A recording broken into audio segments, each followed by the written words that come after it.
Bonjour les amis, alors me voilà déjà en direct en préparation pour le live qui va commencer dans 2 minutes. Donc j'espère que vous allez bien. Ici c'est magnifique, c'est tout blanc dehors, c'est la neige. Alors arrivé un peu tôt cette année, mais quand même c'est chouette, c'est beau, c'est tout blanc. Donc aujourd'hui le sujet, pourquoi un défi c'est plus fort qu'un problème? Quand même, n'est-ce pas? Alors, à voir si cette question a suscité votre intérêt. Donc, salut Agnès, comment vas-tu? Martial, bienvenue. Marielle, allô? Ça fait longtemps qu'on s'est vu. Donc, toujours aussi contente de vous retrouver. Marie-Annick, bonjour ma belle. Quel bonheur, encore une fois, de vous revoir. Valérie, salut. Comment allez-vous les amis? En forme?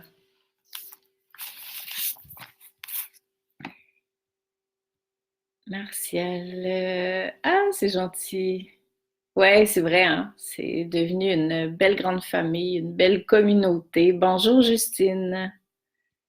Bon après-midi ou bonne soirée. Je vais vous montrer un petit bout de montagne en attendant 3 heures. Je sais pas si vous voyez. Ah non, vous voyez pas, hein? Ah non. Ah, ben peut-être. Bon, on pourra pas dire que j'ai pas essayé. Donc, on voit la montagne de Saint-Hilaire qui est enneigée pour la première fois de l'année. C'est magnifique.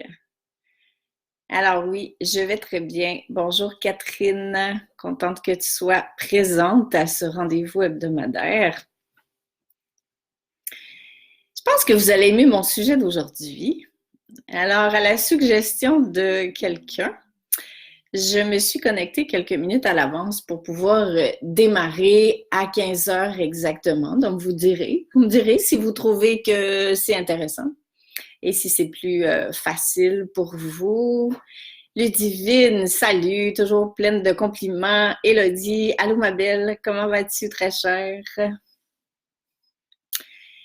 C'est le fun. Ouais, la neige est là ma chère et d'habitude ça reste pas, mais aujourd'hui on a comme genre quelques centimètres, mais on annonce 15 à 20 centimètres pour mardi prochain, donc je pense que c'est parti. Allô Julie?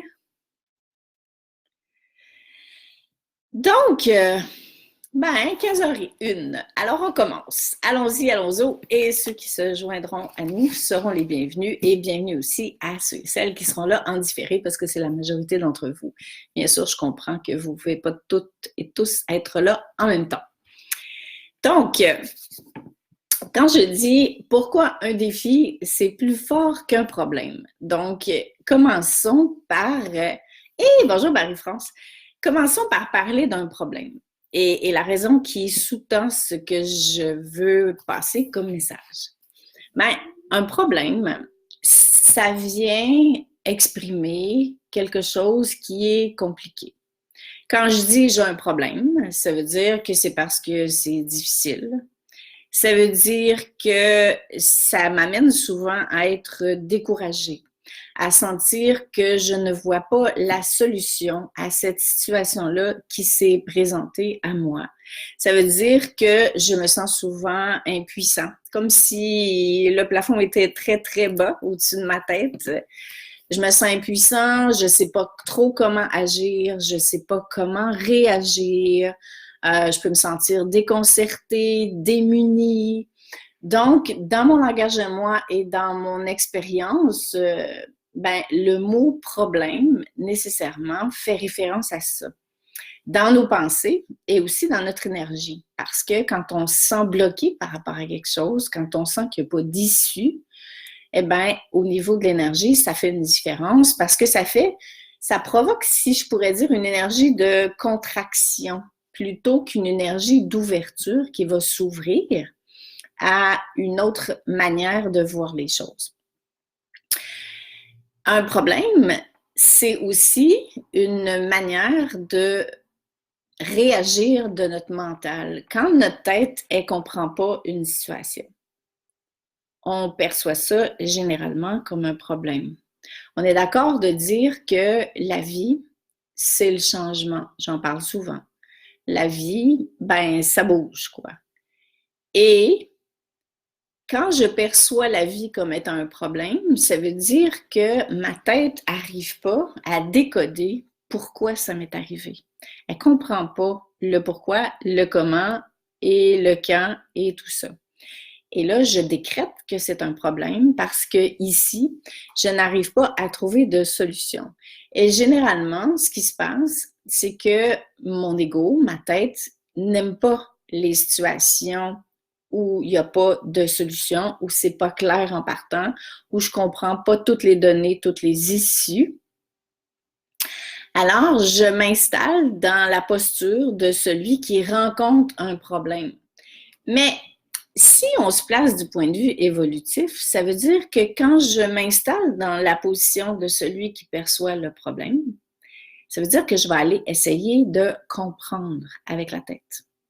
Et pendant que j'essaie de comprendre les pourquoi, les comment, les d'où ça vient avec ma tête, je ne me mets pas en action pour changer, pour que la situation change. Donc, la partie de moi qui aime ça quand c'est facile, quand ça me présente tout clairement, qui fait en sorte que j'ai pas besoin d'agir. Et ce que je déteste encore plus, c'est changer sans savoir ce que ça va me donner. Et c'est pour ça que j'ai dit qu'un défi, c'était plus fort qu'un problème. Parce qu'un problème, quand on le perçoit comme ça nous limite complètement. Et regardez le nombre de fois où on dit « j'ai un problème » ou « il y a un problème ». C'est par rapport à notre santé, c'est par rapport à la situation économique, c'est par rapport à nos relations familiales, nos relations personnelles. C'est quand je comprends pas comment agir, comment réagir par rapport à quelque chose pour que ça se dénoue, pour que ça puisse aller mieux. Donc, c'est vraiment toujours assis sur une bonne intention, c'est évident. Mais ça m'amène nulle part ailleurs que de trouver un coupable, de trouver une cause, de trouver une source, de trouver une solution avant que j'aille de l'avant. Et combien de temps on perd à chercher des solutions dans notre tête?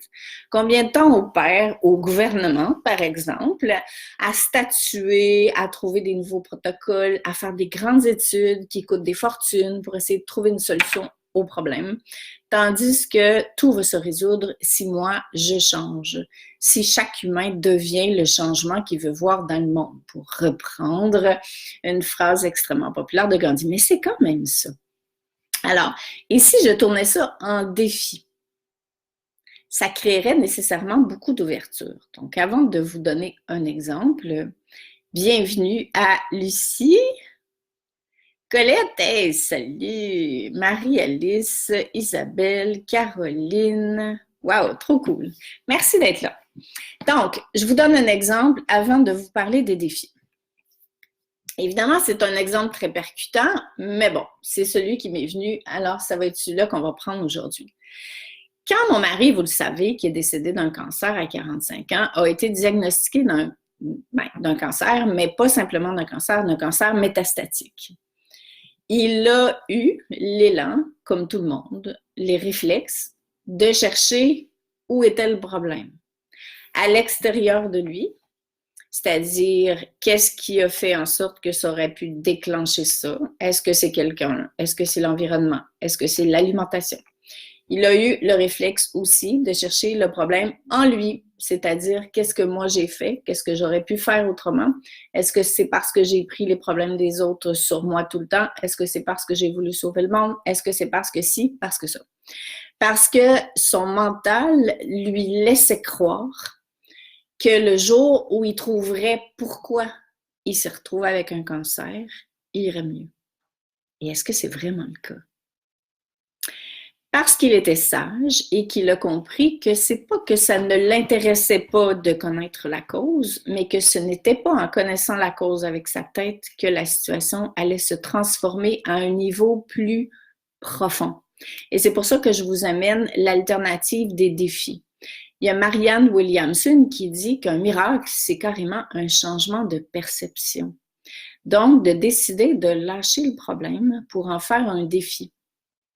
Et ce qui est intéressant, c'est que quand on tourne ça en défi, vous avez la possibilité, le choix de décider quel défi vous vous donnez.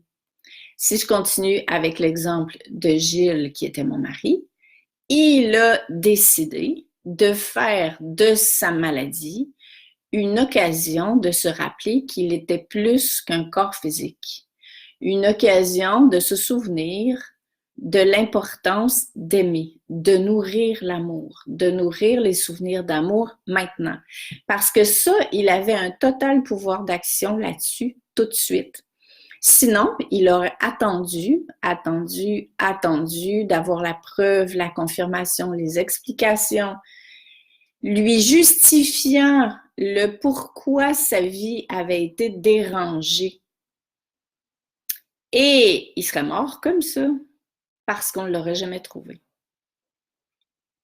Donc, si on veut faire de notre vie une occasion d'avancer, si on veut faire de notre vie une occasion de grandir en conscience, de grandir en amour, eh bien, on peut, si on veut, bien sûr, transformer les problèmes en défis. Donnez-vous le défi de faire de cette situation-là qui est incompréhensible pour la tête une occasion de nourrir l'essentiel, une occasion d'avancer sans savoir. Et devenez témoin de la part de vous qui veut toujours savoir pour être. Et demandez-vous, qu'est-ce qui fait que j'ai toujours besoin de comprendre, de savoir pour être? Parce que l'être, c'est vraiment choisir d'entrer à l'intérieur de soi et de trouver un espace qui nous permet d'avancer, de grandir, de s'ouvrir, sans savoir. C'est ça la différence. La vraie sagesse, c'est celle-là. Donc, en ce qui le concerne, ben, il a décidé de nourrir l'amour sans nécessairement viser l'objectif de comprendre pourquoi il était malade. Et ce qui l'aidait à réaliser ce grand défi-là, parce que c'est un sacré gros défi, ben, c'est de se dire, il y a des choses que je ne comprendrai jamais tant que je serai humain, parce que ma conscience est limitée. Et oui, notre conscience humaine est limitée. Donc, je vais m'occuper de ce qui ne l'est pas. Je vais m'occuper de ce qui pourrait faire une différence. Et pourquoi je ferais ça? Ben, encore une fois, au nom de l'amour pour vous, au nom de l'amour pour ceux qui vous entourent. Pensez à vos proches, à vos enfants, à vos collègues qui vous observent. La meilleure manière d'enseigner, ben, c'est d'être. Alors, quelqu'un qui vous voit tourner un problème en défi et qui vous observe dans cette traversée-là et qui voit que vous en êtes sorti grandi, guéri, mieux, plus heureux, plus joyeux, ben il va faire comme « Ah wow, ben oui, il se passe quelque chose. » Et c'est à ce moment-là qu'on finit par changer. Et c'est aussi à ce moment-là que le monde change, parce qu'on a accueilli la loi du changement, parce qu'on a arrêté de se leurrer en essayant de vouloir tout comprendre, pensant s'éviter notre propre transformation. Donc, c'est gros ce que je vous dis, mais en même temps, c'est hyper important parce que c'est ça qui change la vie. Catherine, tu dis, les problèmes entraînent des contractions dans notre corps et dans nos cellules qui entraînent des... Oui, carrément. C'est tout à fait ça. Parce que quand le corps est désaligné de ce que l'âme souhaite, eh bien, nécessairement qu'à un moment donné, notre corps perçoit ces désalignements-là et s'ajuste du mieux qu'il peut. Donc, pendant un certain temps, il est capable de s'ajuster. Et à un moment donné, il devient fatigué de ces déséquilibres entre notre vraie nature, qui est amour, qui se souvient qu'on est sur Terre pour relever des défis, pour avancer et pour grandir. Notre corps ne mange jamais. Oui, en effet, Marie-Jo, bonjour, très chère. Contente que tu sois là. Merci, tout un défi de retrouver l'essentiel sans comprendre. En effet, Catherine, et c'est probablement, à mon avis, l'un des plus grands défis. C'est d'avancer sans comprendre. Et on ne comprendra jamais pourquoi on avance. On avance pour être. On n'avance pas pour savoir. Essayez de vous souvenir de ça. Écrivez-le en gros dans votre miroir de salle de bain. C'est tout le temps ça. On avance pour être, on n'avance pas pour savoir. Et la partie de moi qui veut savoir, c'est ma tête. Et c'est pas ma tête qui me rend heureuse, c'est mon cœur. Parce qu'à chaque fois que je choisis d'avancer pour être, je grandis en conscience. Fini les guerres! Oh my God, oui, tellement. Salut Eric.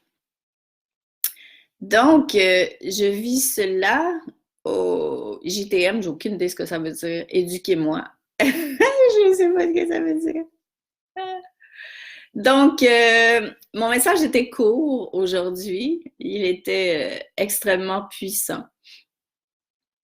Et si je peux vous proposer un exercice, essayez de vous auto-intercepter quand vous êtes dans votre tête et que vous avez simplement prononcé le mot problème, genre je vis un problème ou j'ai un problème, et sans vouloir comprendre quel problème vous avez parce que vous avez parlé d'un problème, mais prétexter le problème pour en faire un défi. Et rappelez-vous que c'est la tête qui veut comprendre tout.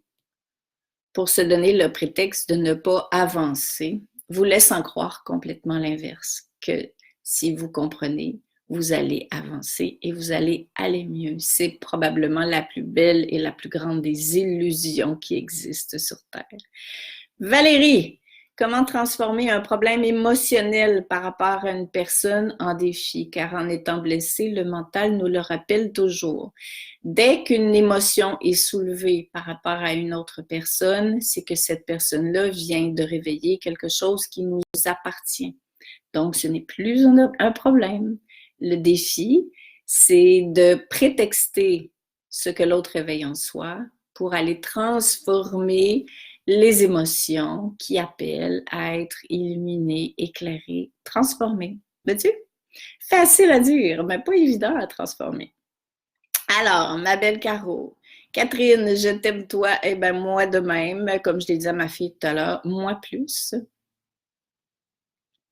Caroline Dubon pour le cœur, merci ma cocotte, de rien, et je suis là aussi pour écouter. Bon, ben, vous êtes tous des amours, alors je vous souhaite et je nous souhaite, parce que j'en fais partie, de relever ce beau et grand défi ensemble. N'hésitez pas à partager justement vos défis, quoi. Les questions que vous avez par rapport aux défis que vous relevez et quels moyens vous vous donnez pour les relever. C'est super inspirant pour tout le monde.